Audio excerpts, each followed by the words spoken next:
Olá, querido amigo e amiga. Que bom que você vai ouvir essa mensagem. Eu creio que neste momento, por causa da sua decisão, Deus está aí bem perto, querendo falar com você. Por isso, concentre a sua mente, abra o seu coração e prepare-se para ser desafiado, transformado e abençoado pela palavra de Deus.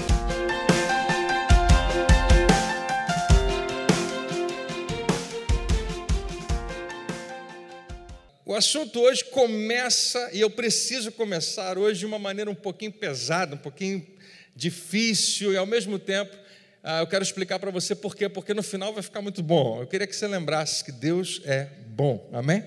Que Ele realmente é bom. Nós é que muitas vezes não somos. E nós temos, desde criança, um espírito competitivo. Não sei se você percebe isso, mas pela maneira como nós somos criados, logo na primeira oportunidade que você tem com irmão, com irmã, com amigos da escola, com primos, uma das primeiras coisas que aparece é a competição. A gente precisa se afirmar e a gente precisa ser bom em alguma coisa, a gente tem que ser melhor do que o outro em alguma coisa. Então, facilmente as coisas começam a surgir para a gente dizer, nisso aqui eu sou bom, mas o outro fala, mas eu sou melhor do que você nisso, e daqui a pouco a gente começa a fazer queda de braço, cabo de guerra e outras brincadeiras, outras coisas. Vamos apostar numa corrida? Quantos aqui já apostaram numa corrida? Quantos perderam, como eu, várias vezes?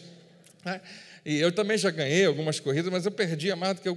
E parece que tem dois lados. Quando você perde uma corrida, uma brincadeira, pode alimentar você para dizer, na próxima eu vou ganhar, ou então pode te deixar frustrado, chateado e falar, eu não vou fazer mais isso, eu não vou correr mais, eu não quero mais saber. Isso a gente vai crescendo com isso.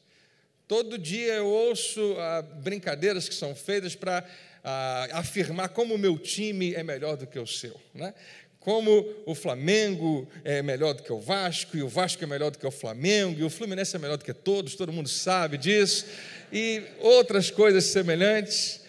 Como o meu partido é melhor do que o seu partido, como a minha mentalidade, a minha maneira de pensar a vida supera a sua. Naturalmente nós temos isso.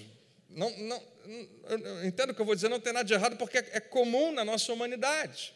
Algumas coisas são exageros, algumas coisas precisam ser ajustadas, alguma parte disso merece a gente olhar outra vez se não estamos sendo apenas orgulhosos ou apenas queremos afirmar uma verdade.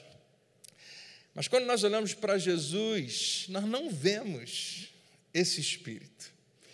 Na verdade, ele fala que se alguém discutir contigo qualquer coisa, quando alguém vai discutir com você qualquer coisa, no âmago eu estou certo e você está errado. Sempre a discussão é sobre isso, sempre, no final das contas. Jesus fala, se alguém for discutir, deixa a pessoa vencer, deixa a pessoa ganhar, deixa ela ser a pessoa que vai ter a palavra final. Se tocar, bater de um lado, dá outro lado. Se exigir uma coisa, dá duas coisas. Se pedir para andar uma milha, anda duas. Jesus fala, olha, não é que você vai se fazer de fraco, de uma pessoa que todo mundo pode pisar em você. Não. Existe algo por trás disso. Jesus quer que você ganhe, não a briga, mas a pessoa. Jesus está interessado em relacionamentos. Ele não tinha esse espírito competitivo, nem precisava. Ele já era, e é até hoje o maior de todos. A gente sabe que Ele é o Senhor dos senhores. Mas se a gente fosse fazer uma competição hoje aqui para dizer qual de nós aqui é o pior de todos, qual de nós aqui é o maior pecador, o que você faria para medir a pessoa que fez a pior coisa que você pudesse imaginar? Fica tranquilo, a gente não vai fazer isso. Nós não vamos fazer essa competição, mas apenas fantasiando essa possibilidade. Como é que você faria? É muito fácil, pastor André. Nós mediríamos pelo comportamento que alguém teve em algum momento. Quando alguém teve uma atitude assim, a gente vê, quando a gente para pensar em homens ou mulheres, principalmente homens, que foram terríveis na história, nós lembramos de alguns nomes. Nós lembramos de alguns líderes que foram porque eram ditadores muito fortes, e por causa do seu pensamento, muita gente morreu, e por causa de ideias e pensamentos, às vezes até religiosos, fizeram as maiores atrocidades. Nós lembramos de um nome aqui, de outro nome aqui, de outra pessoa ali. E quando a gente para pensar hoje, a gente pensa, né, aquela pessoa que está na prisão, um assassino, um estuprador, alguém muito violento, que fez uma grande, né, matança, seja o que for. E nós pensamos, por causa daquelas atitudes, eu coloco esse cara num lugar, né, num patamar de mal maior do que eu, e maior do que um monte de gente. Então, se a gente fosse medir, a gente ia tentar descobrir o que cada um fez. O que cada um fez, qual foi a pior coisa que você fez na sua vida, e a gente faz uma escala. Bom, a sua coisa pior é tão pior do que a minha que você é mais pecador do que eu, então você é pior do que eu. Na verdade, a gente não faz essa competição. Mas tem algo em nós, bem lá no fundo, bem escondido, que está envolvido com essa competição. A gente está sempre se comparando, e em geral se comparando para saber se eu fiz pior ou melhor do que você. Hoje eu quero apresentar a você o grande, pior, talvez, um dos maiores pecadores que já existiu. E como esse homem, de toda a história, um dos pecadores que a própria história vai revelá-lo como um dos maiores pecadores, como ele pôde ser redimido, como houve uma possibilidade de redenção na sua vida. As histórias que eu e você mais amamos são as histórias de redenção. Quando alguém tinha tudo para dar errado e alguma coisa acontece no final da história e há uma chance de salvação, e há uma chance de mudança, e aquela pessoa pode ser redimida. Nós amamos essas histórias porque elas falam diretamente com a natureza que nós temos, nós precisamos tanto. Nós temos, e ninguém sabe, nós sabemos a lista de coisas erradas que é longa. E deixa eu já desmistificar isso para você. Eu lembro que quando eu era bem novo, e ainda criança, depois adolescente, depois jovem, eu tinha um discurso que eu via como as pessoas às vezes tinham seus problemas, e eu falava para todo mundo, é estranho, porque para mim a vida é tão tranquila, é tão simples, e era mesmo. Eu tinha muitos privilégios. Eu nasci numa família cristã desde de pequenininho, eu estou envolvido com uma família muito saudável, muito bem estruturada, tive muitos privilégios nesse sentido. Não tive dificuldade de estudar, de mais tarde trabalhar, seja for. Então é muito fácil ter esse discurso quando tudo vai bem. Mas eu tinha esse pensamento, a vida é muito fácil, a vida é muito tranquila, a vida não precisa ser tão complicada. Até que eu me tornei um adulto. E aí as coisas ficam completamente diferentes. E o curioso é que eu olho para o meu filho, que hoje tem 17 anos, ele tem o mesmo discurso que eu tinha quando eu tinha 17 anos. E eu falo para ele, só espera. Daqui a pouco as coisas começam a se complicar, e muitas coisas na vida se complicam, em vários aspectos, em várias avenidas, em várias áreas da nossa vida. E quando eu me tornei um pastor na igreja, eu comecei a compartilhar um pouco da história das pessoas, as histórias, às vezes, muito boas, outras muito complicadas, muito complicadas. Eu ouvi já histórias de problemas que as pessoas tinham, ou no casamento, ou em outras áreas da família, ou financeiramente, ou por causa de uma enfermidade, ou por causa de um problema no trabalho. Algumas histórias não eram tão surpreendentes para mim, mas algumas outras histórias, eu tinha que me esforçar para ficar com aquela cara de paisagem, com aquela cara de que eu já ouvi isso 1000 vezes, mas a minha vontade era gritar, meu Deus, como isso é possível? Como isso pode ter acontecido? E eu acho que você também já teve experiências assim. Porque a vida é cheia dessas coisas. A vida é cheia de mal e de maldades e de violências e de problemas e coisas que a gente prefere nem tocar e nem falar, mas que a gente acaba esbarrando de vez em quando e faz parte da nossa vida. E quantas vezes nós estamos até envolvidos com coisas que a gente pensava, nunca eu queria ter me envolvido com isso. Afinal de contas, eu sou de Jesus. Eu não falei para você que ia começar um pouco pesado. Eu não quero que você, em nenhum segundo aqui, se sinta condenado. Eu queria que você pensasse como isso faz parte da sua, da minha e da nossa vida, de todo mundo, sem exceção. Uma vez eu ouvi isso de um pregador e eu, na hora, discordei dele completamente. Na hora eu pensei, ele não sabe o que ele está falando, mas eu era muito novo e ele falou assim, a pessoa para mim que mais pecou em toda a história foi um homem chamado, e eu fiquei esperando ver o que ele ia falar, fiquei pensando em alguns nomes, ele falou, Davi. E eu pensei, o Davi da Bíblia? Ou ele conhece algum outro Davi que eu não conheço? Não, o Davi da Bíblia. O Davi que aparece lá em 1 Samuel, a Bíblia diz que ele é um homem segundo o coração de Deus. É o cara que tocava o seu instrumento e os demônios iam embora. É o cara que o exército dos filisteus e todo o exército de Israel e todo o povo celebrava as suas vitórias em nome de Deus. Esse cara era e é até hoje um grande herói para Israel e para mim e para você também. Ele é a inspiração do nome que eu dei para o meu filho. Pastor, guerreiro, matador de gigantes, rei, principalmente um homem de Deus. Como é que esse cara está me dizendo que ele é o maior pecador? E ele se referiu a um episódio que é tão horroroso e tão dramático, que quando você lê, você fala, não é possível que esse cara que tinha tudo para dar certo pôde fazer algo tão errado. Se você conhece a história, você sabe do que eu estou falando, mas principalmente eu queria que você pensasse como as nossas histórias às vezes se cruzam com a de Davi, e como a gente que tinha tudo para dar certo, às vezes caímos em lugares que a gente pensava que nunca iria cair.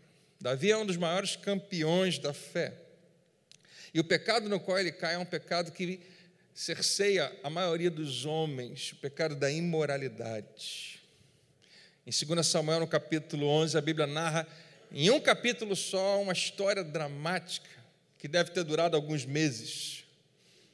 A Bíblia diz que numa época em que todos os reis iam para a guerra, Davi ficou em casa. Ele era rei e ele deveria ir para a guerra. É estranho, época de guerra, mas guerras estavam acontecendo e o rei vai na frente. O rei, simboliza tudo que está acontecendo.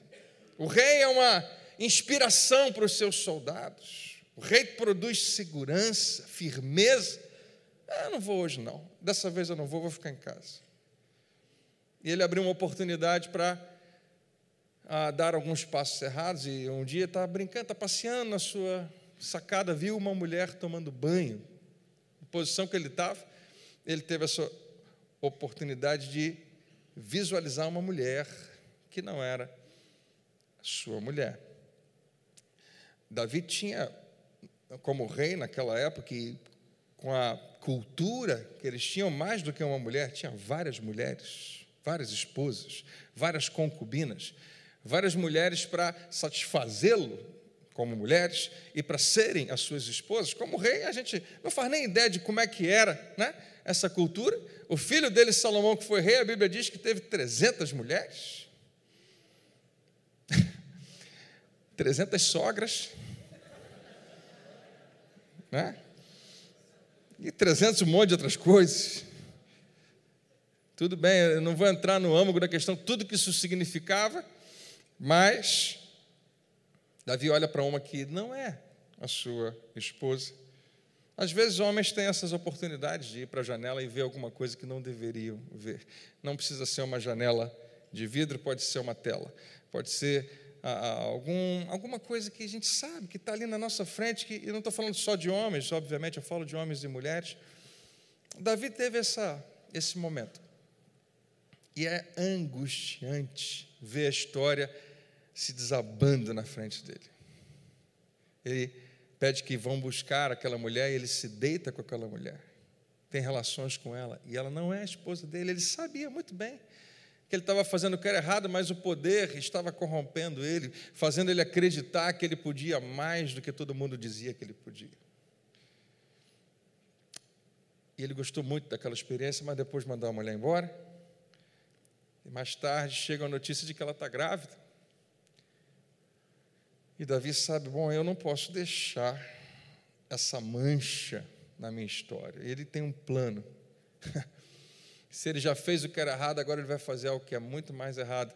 Primeiro, ele manda chamar o marido. Sabe onde está o marido dela? Nas guerras que o rei deveria estar, lutando pelo rei, lutando em favor do rei. Manda chamar o marido e fala, você está cansado? Fica um pouco em casa. E o marido se nega, o nome dele é Uzias. Esse aí, Não entendi, não, mas eu acho que é Urias, Uzias é outro.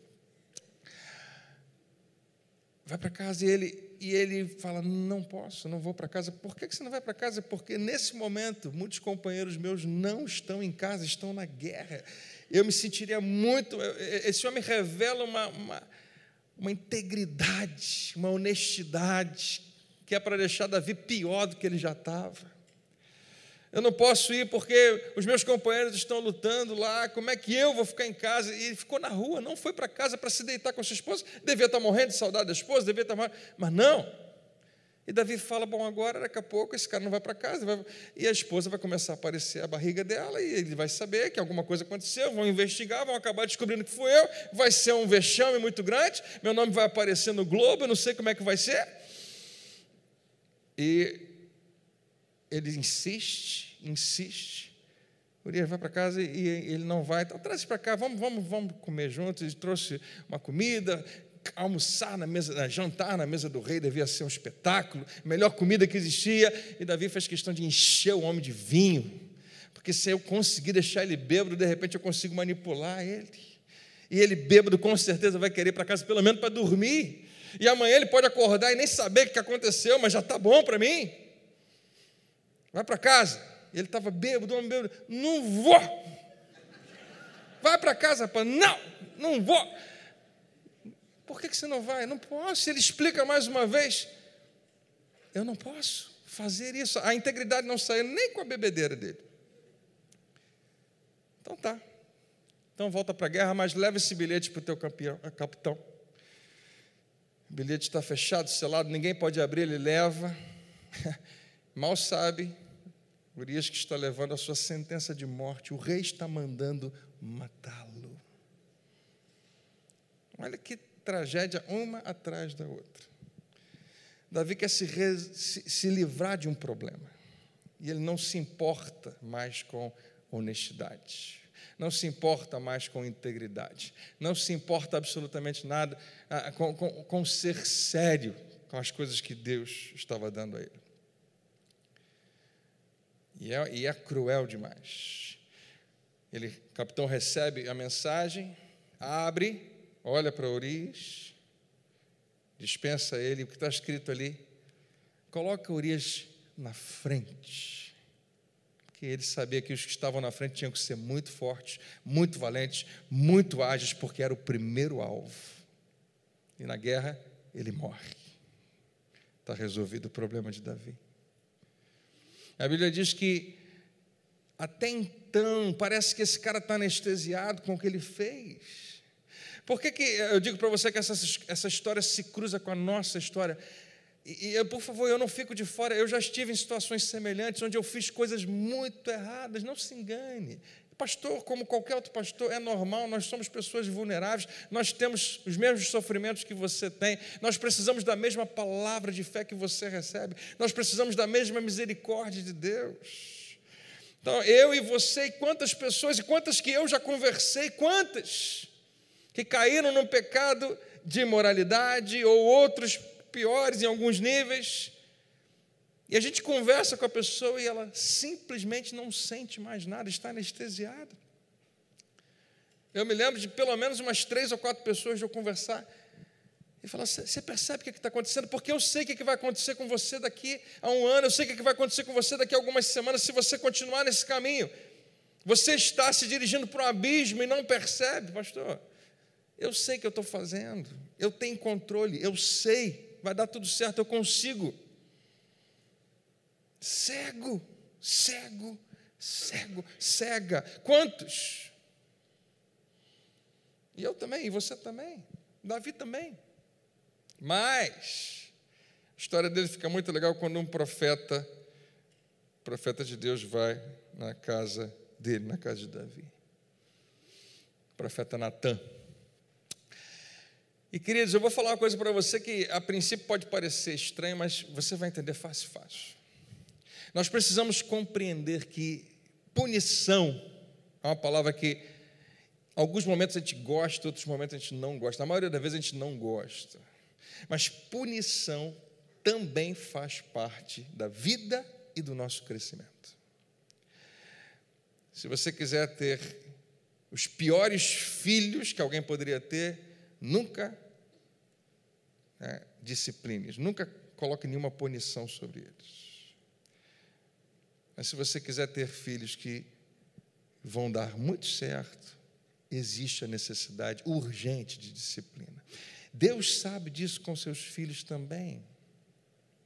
A chegada do profeta Natã na corte e nos átrios lá do palácio, naquele lugar onde Davi está, é Deus indo até lá. E ele tem um propósito muito específico.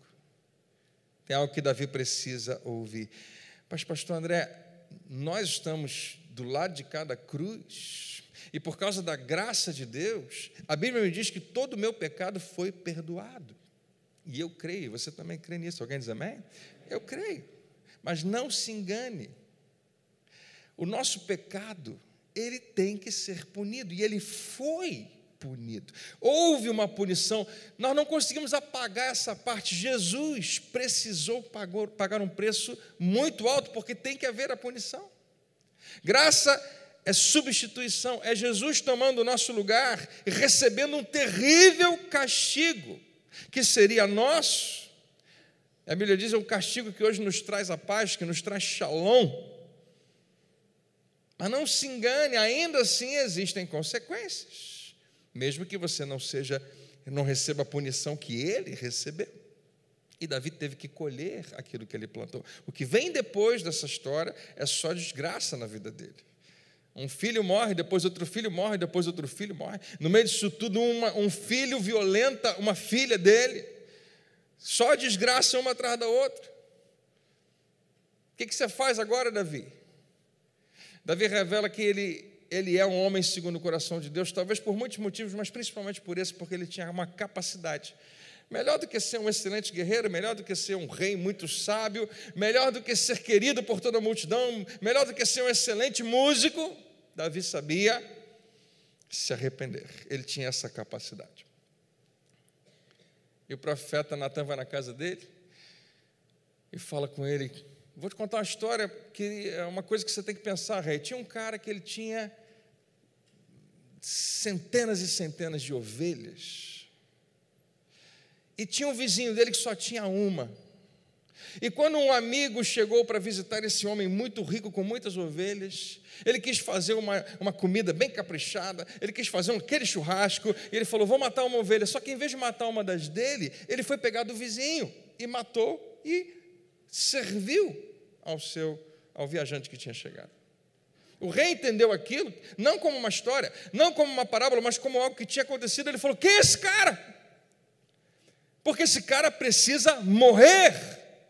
E eu e você achamos a mesma coisa? O cara tem 100, ele pega do outro que tem um que nem é dele. Quem é esse cara? Natã me fala, ele fala, é você. É você. E ele explica tudo, ele sabe tudo. De repente, finalmente, Davi não é tão cego, ele começa a enxergar. E Natã começa a falar, vai dar tudo errado, Davi, por causa disso. Mas termina dessa maneira aqui. Esse vídeo eu esqueci. Tão legal, depois eu boto. Eu acho. Não está querendo passar, então deixa rolar, pode deixar rolar. Dá uma olhadinha nessa imagem. Volta só para o início aqui, peraí. Você não está velho demais, nem novo demais. Você não está tão desgastado, nem é pouco experiente. Você não está tão perdido que não possa ser achado. Todos nós temos a oportunidade de começar outra vez.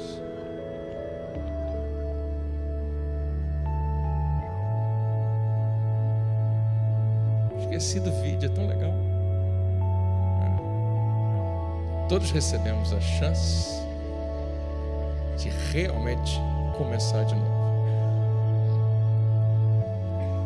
Lá do início.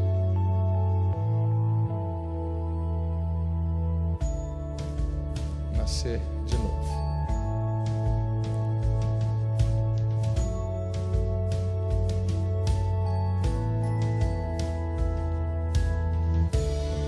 E não há lugar melhor,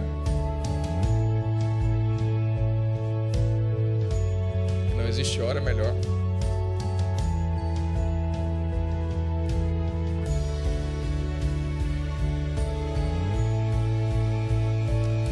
Do que aqui mesmo e agora mesmo.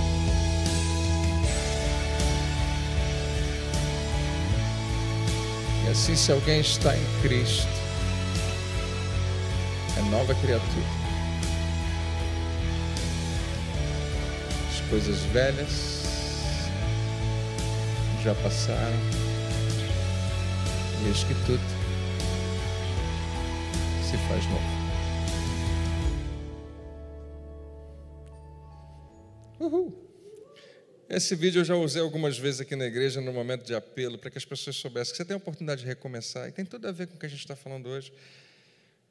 O título dessa mensagem é Tente Outra Vez. Então Davi disse a Natã: eu pequei. Davi poderia ter dito um monte de outras coisas. Poderia ter dito: quem é você, ô profeta, para desafiar o rei, para vir aqui tentar repreender o rei, para tentar me disciplinar? Se eu precisar de alguma coisa, eu vou falar contigo, mas não venha. Não. Davi tinha essa capacidade de, quando era necessário se humilhar, ele se humilhava. Eu pequei. Se você não acredita que pecou, você não precisa se arrepender. Só há necessidade de arrependimento para aqueles que têm consciência de que o que fizeram foi realmente errado. Esse é um momento mágico, né, do arrependimento genuíno, é quando eu reconheço que o que eu estou fazendo, ou o que eu fiz é errado, e eu preciso mudar de direção. Eu pequei contra o Senhor. Ele está chorando muito nesse momento. Davi está realmente arrependido, e Natã fala: o Senhor perdoou o seu pecado, e você não morrerá. Eu quero uma ótima notícia naquele momento, porque Davi não tinha muito essa expectativa. Mas ainda assim, mais uma vez, quantos creem que Deus realmente perdoa você? Que bom que você crê nisso. É a verdade da palavra de Deus. Tem tantos e tantos versículos, tantos dizendo que porque Cristo pagou o preço, você foi completamente perdoado. Natã está dizendo isso lá na antiga aliança. Davi, Deus te perdoou, você não morrerá.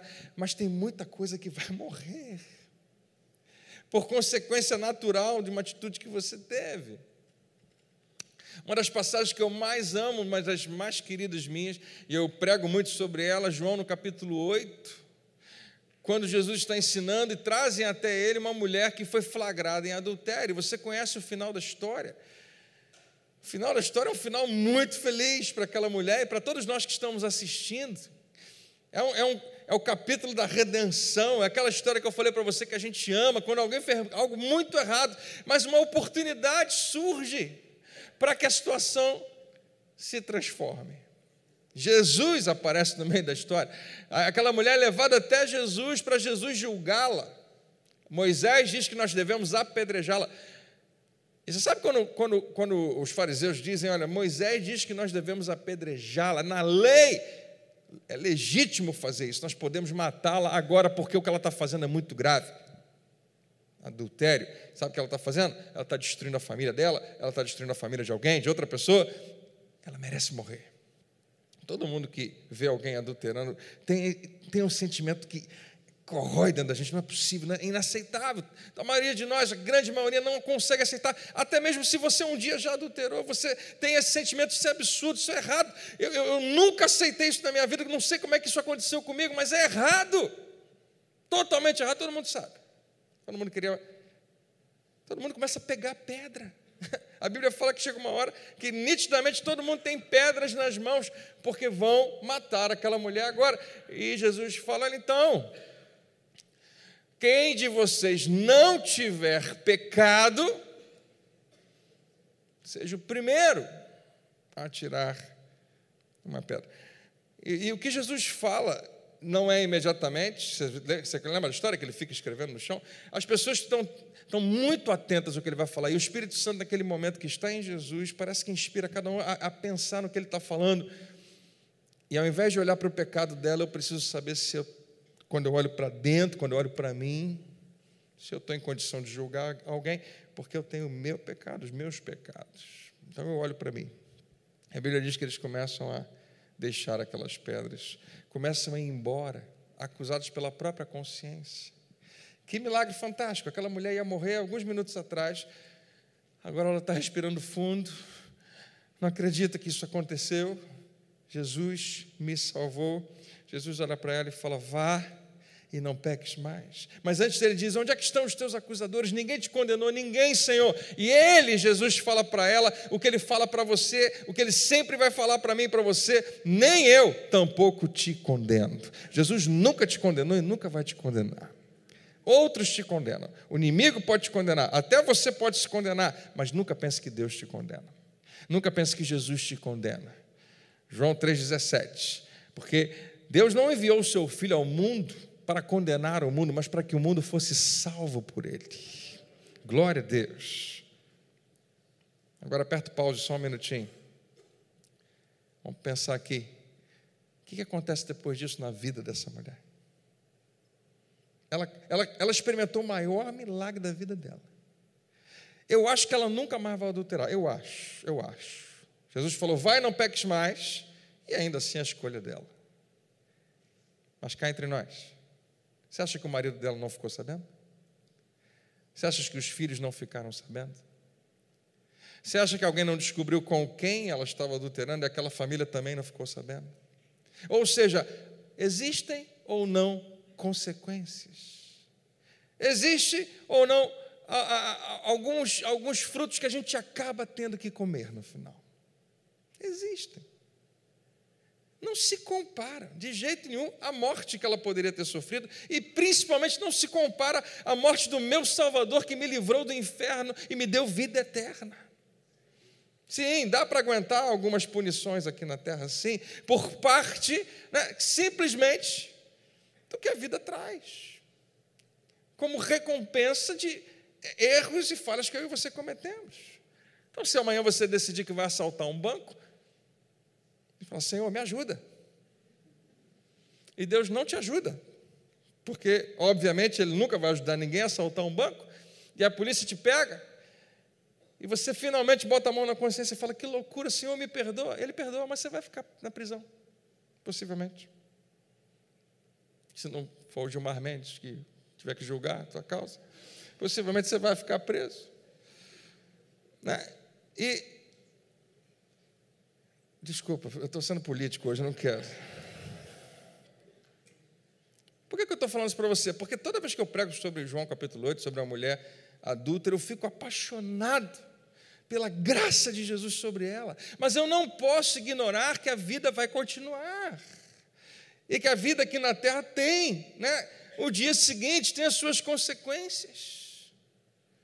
Mas eu queria só chamar a sua atenção de que ninguém escapa.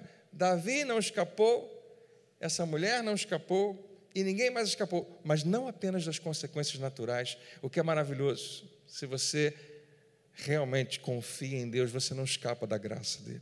E a graça dele é poderosa para fazer muito mais do que qualquer outra coisa. A graça de Jesus é infinitamente superior ao pecado de Adão. A nova natureza que você recebeu é infinitamente maior do que aquela antiga natureza, do que a sua velha natureza pecaminosa. Você ouviu o que eu falei? É infinitamente maior. A cura é muito maior do que a doença. A provisão de Deus é muito maior, o que Ele tem separado para nós, do que qualquer escassez na nossa vida. E se você já pecou, eu acho que você já pecou, se você já falhou, fracassou, fugiu do plano de Deus, não fez o que tinha que fazer, e por alguma razão o seu coração anda angustiado, isso está mexendo muito contigo. Por que você está angustiado? Por causa do pecado, por causa do erro. Hoje, o rei manda um recado lá para sua casa e manda um convite. Isaías, no capítulo 1, verso 18, diz assim: vinde, pois, e arrazoemos, vamos conversar. Deus chama você, diz o Senhor: ainda que os vossos pecados sejam como a escarlata, eles se tornarão brancos como a neve. Ainda que sejam vermelhos como o carmesim, se tornarão como a lã. Que alguém diga glória a Deus. Davi não é o único grande herói bíblico que tem essa história trágica. Você vai encontrar outros. Eu sempre que lembro de Davi, não tem como não lembrar um cara que vem um pouquinho antes dele, chamado Sansão, que é o maior exemplo de cegueira que existe por conta do pecado. O que é fantástico a respeito de Sansão é que ele, sim, mais do que qualquer outro, é o cara que você olha, tem tudo para dar certo. A história de Sansão é sensacional. Eu e você lembramos que Sansão tinha duas coisas: cabelo grande e uma força muito grande. Mas a Bíblia nos conta que o que acontece com ele, e a gente não lembra muito, né, que Sansão tem um pecado muito grave, tem uma queda muito grande, mas tem uma oportunidade de se recuperar. Mas a sucessão de milagres na vida dele é impressionante. Sansão é um dos poucos caras na Bíblia, pouquíssimos, comparado talvez só a, por exemplo, o Senhor Jesus, quando um anjo aparece para a mãe dele, para dizer que quem ela vai gerar vai ser alguém muito importante. Deus é quem instrui como é que ele deve ser criado, quais são os cuidados que eles precisam ter com Sansão, que os seus pais vão ter, porque Deus tinha escolhido esse menino, que daqui a pouco vai ser um jovem, que daqui a pouco vai ser um homem, para ser um grande libertador de Israel, e nós não fazemos ideia do que significa, não fazemos. Nós não fazemos ideia de como Israel se tornou por causa de Sansão, por causa da vida e da história dele, o que aconteceu com toda uma nação. Foi grande demais. A gente só lê rapidamente e fica pontuando as grandezas da força dele. Deus abençoa esse cara de uma maneira fantástica. A gente tem pelo menos 4 episódios na história de Sansão, que você vai ler a partir de Juízes, capítulo 13 até o 16. Mas a história dele é muito maior do que aquilo. Mas pelo menos ali em 4 episódios tem a expressão: então o Espírito do Senhor de tal maneira se apossou dele. E o que vem depois é um estrago tremendo. Sansão é o herói de todo mundo, destrói todos os inimigos, salva a mocinha, né? Salva todo mundo. Sansão é o cara. E claro, quando você é o cara, tem muito inimigo olhando para você e contra você. Naquela época já existia uma rixa muito forte entre os filisteus, esse outro povo, que você também não faz ideia. A gente só vê os filisteus nos filmes. E a gente acha que eles são só um exército com aqueles capacetes e lanças. A gente não faz ideia do nível de violência e imoralidade desse povo. A barbaridade que acontecia. Os sacrifícios de crianças. As orgias em nome dos deuses deles. E a quantidade de coisa horrorosa que acontecia. Eles eram os inimigos de Israel. Um povo que estava buscando seguir o caminho que o Senhor tinha planejado para ele. Agora tem esse cara que está fazendo uma bagunça contra os filisteus, e eles planejam uma emboscada, eles descobrem direitinho qual é o ponto fraco dele. E eu não gosto de dizer isso, mas é verdade, o inimigo sabe quais são nossos pontos fracos. Ele sabe exatamente, sutilmente, como chegar até lá. E o ponto fraco de Sansão era uma mulher sensual, manipuladora. Em geral, sensualidade está bem ligada à manipulação. E Sansão se torna um fantoche na mão dos seus inimigos por causa de uma mulher. Ele vai fazer tudo o que ela quiser, porque ela era obstinada, ela era persistente, todo dia perturbava ele. Quantos tem que é uma mulher que todo dia... Não precisa falar isso. Sansão, né? O que essa mulher Dalila queria é que Sansão abrisse o seu coração e revelasse qual é o seu maior segredo. Sansão, de alguma maneira, fez as pessoas acreditarem que a força dele era por causa de um segredo que ele tinha. Ninguém sabe. Mas se alguém descobrir, aí já era. Na verdade, o único segredo que Sansão tinha, o único, não era. E você pensa, né? Às vezes, a força estava nos cabelos. Você já deixou o cabelo crescer bastante para ver se você fica forte? Não funcionou, né? Só deixou você mais embaraçado, mais complicada a sua vida. Não eram os cabelos, era o voto que ele tinha com Deus. Era o quanto de Deus tinha na vida dele. E Sansão foi tirando Deus aos poucos da sua vida, mais e mais e mais e mais. A única coisa, a única sombra de Deus que ele tinha na vida dele, e porque Deus é fiel, Deus permanecia com ele, era aquele cabelo dele. E ele nunca contava para ninguém. Ninguém mexe no meu cabelo, porque se mexer, né? Ali está. E queridos, cá entre nós, Sansão realmente era um homem usado por Deus. Se alguém acidentalmente cortasse o cabelo dele, eu digo acidentalmente mesmo, pegaram ele numa emboscada, ninguém conseguia segurar o cara, mas suponha que alguém conseguisse, e cortaram o cabelo dele só para zoar. Não faziam ideia do que isso significava. Eu tenho certeza que ele não perderia a força dele. Porque não tem nada a ver, né? Ele não se permitiu, ele não buscou isso, simplesmente aconteceu. Estou falando isso para você da minha própria leitura a respeito disso, mas o que acontece não é nada disso, ele entrega isso, ele revela, eu não quero ter mais nada com Deus. Em Juízes, no capítulo 16, já no final da história dele, diz assim: importunando ela todos os dias com as suas palavras e molestando, apoderou-se da alma dele uma impaciência de matar. Isso é tão perigoso, quando você não aguenta mais, quando você fica impaciente, você perde tudo, você perde a sua fé, você perde o controle, e depois não adianta botar a culpa nos outros, mas ela me perturbou demais. Não, é você que escolhe o que você faz com isso.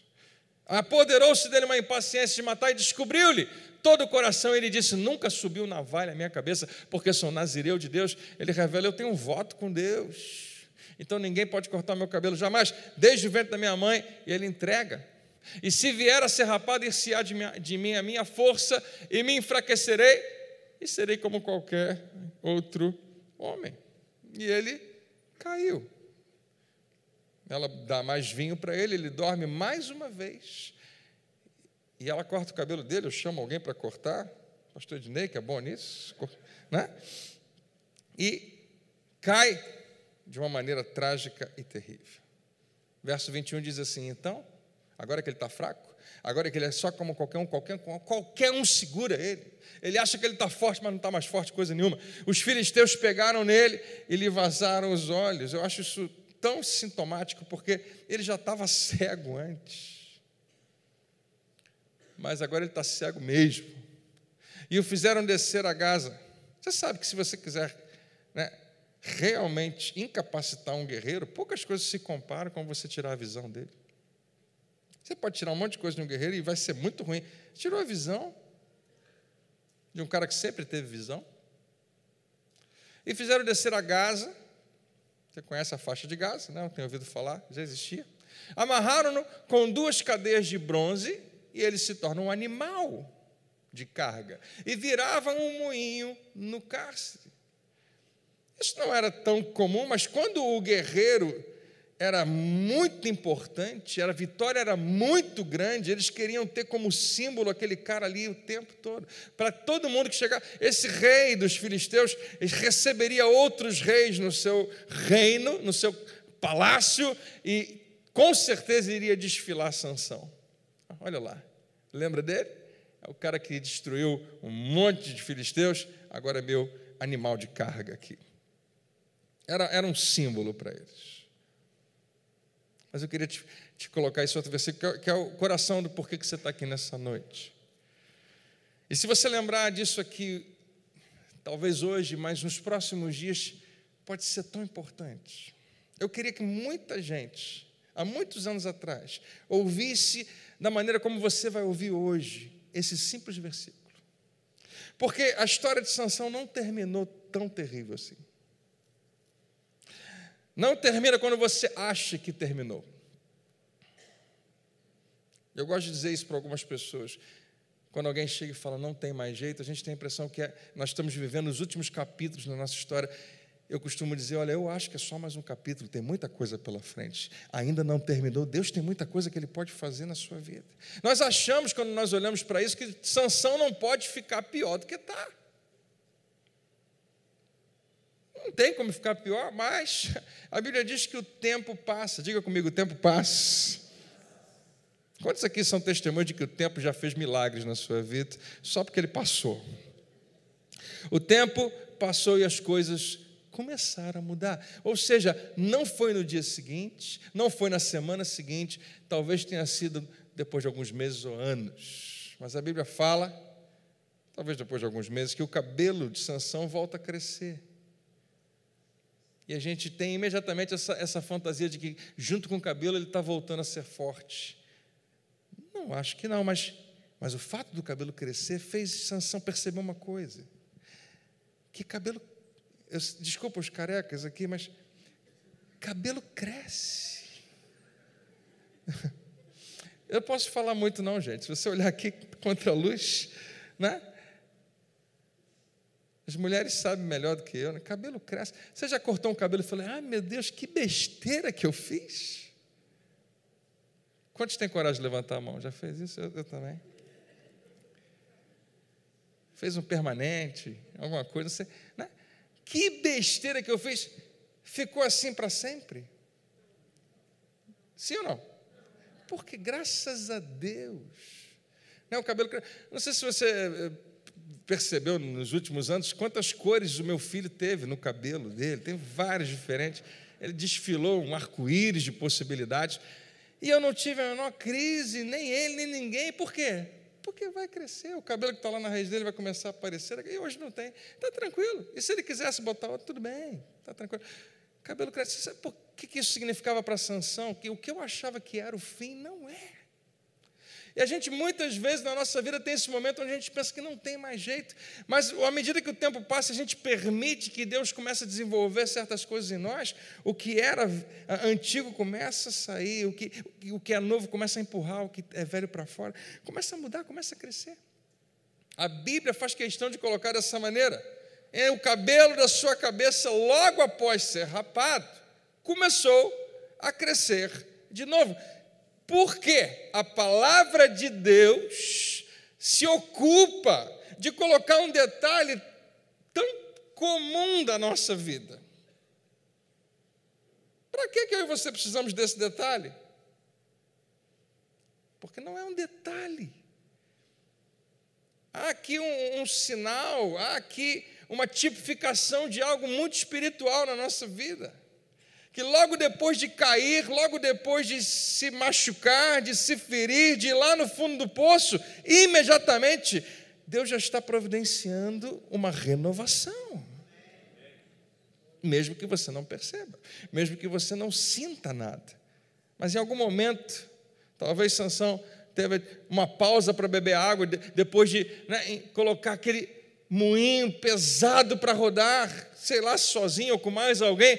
Mas se alguém dava água para ele, ele deve ter parado um dia, muito suado, resolveu fazer isso aqui, e colocar a mão e sentiu que ele não era tão mais calvo como ele estava antes.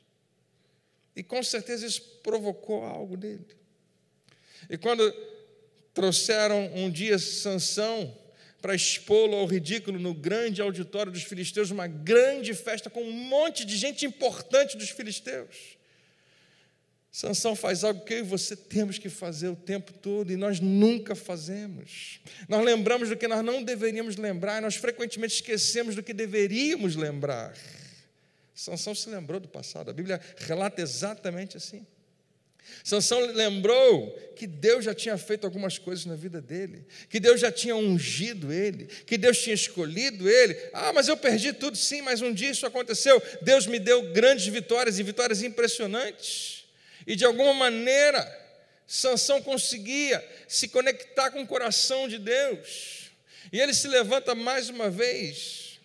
E eu olho para aquele finalzinho da história de Sansão em Juízes, não é ali que a história dele termina, e eu penso que parece uma tragédia no final, mas é uma grande glória maior do que a gente pode imaginar.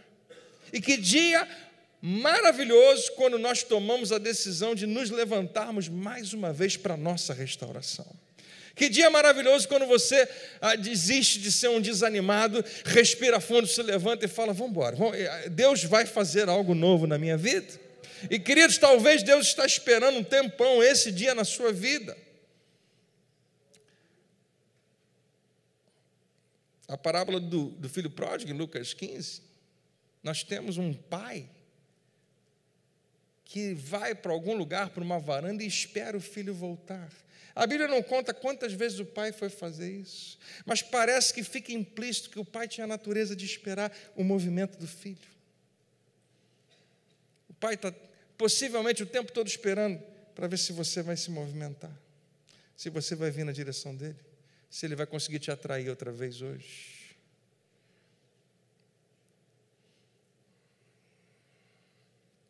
Por quê? E talvez você pergunte, né? Por que esse pai não foi logo buscar o seu filho onde ele estava? Porque não adianta Deus buscar você se você não quer nada com Ele.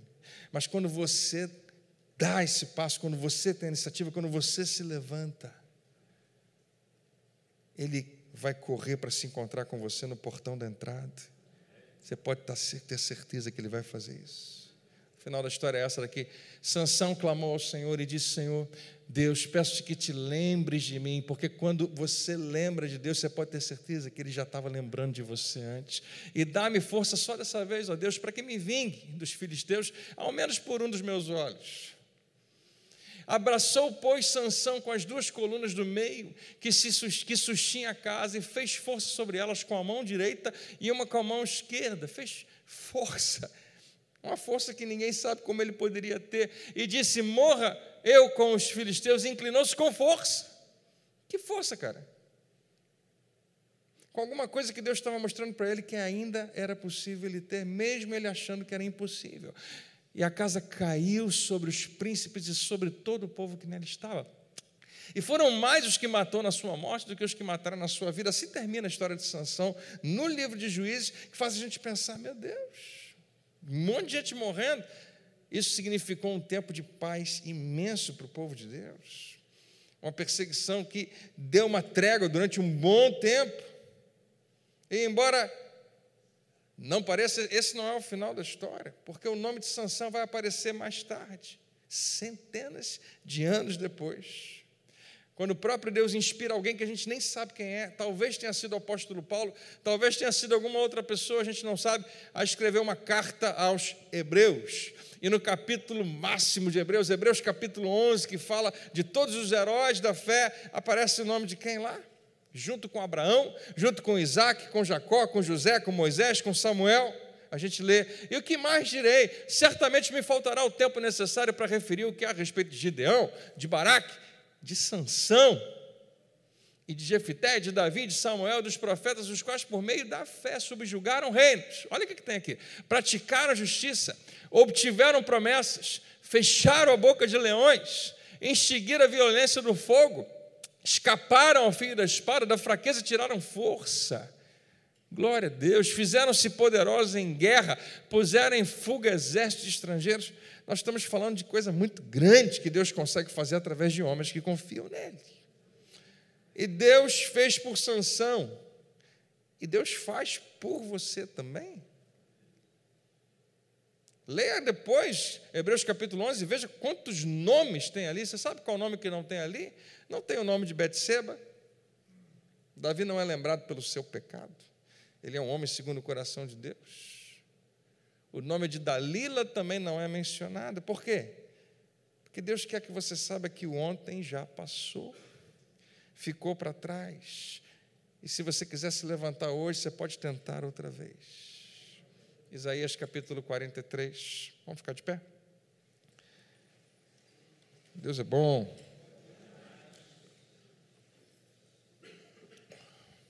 Se você quiser, leia comigo aqui. Isso é Deus falando com a gente. Vamos lá? Não vos lembreis das coisas passadas, nem considereis as antigas. Eis que eu faço coisa nova, que está saindo à luz. Porventura, não percebeis? Eu gosto dessa pergunta no final, porque existe essa possibilidade. A gente fica olhando para trás, a gente fica olhando para as dores, para os medos, para os fracassos, para os problemas, e a gente não percebe o que Ele está fazendo. Porventura, não o percebeis? Deus está fazendo algo novo. Glória a Deus. Quando a gente está caído, a gente acha que vai ficar sempre caído. A gente não consegue. Mas todo mundo que um dia... Eu queria que você parasse para pensar nisso, né? Esse dia que Sansão se levanta, o dia que Davi se levanta, o dia que o filho pródigo se levanta, e qualquer outro, foi precedido de vários outros dias. Tem um monte de dia que você está tão desanimado que não dá para levantar, que você não consegue levantar. Mas tem que chegar o dia que você se levanta. Se levantar é a tua parte. Fala para alguém, a tua responsabilidade é se levantar. Olha para essa pessoa e diga assim, a parte de Deus é te sustentar. Amém?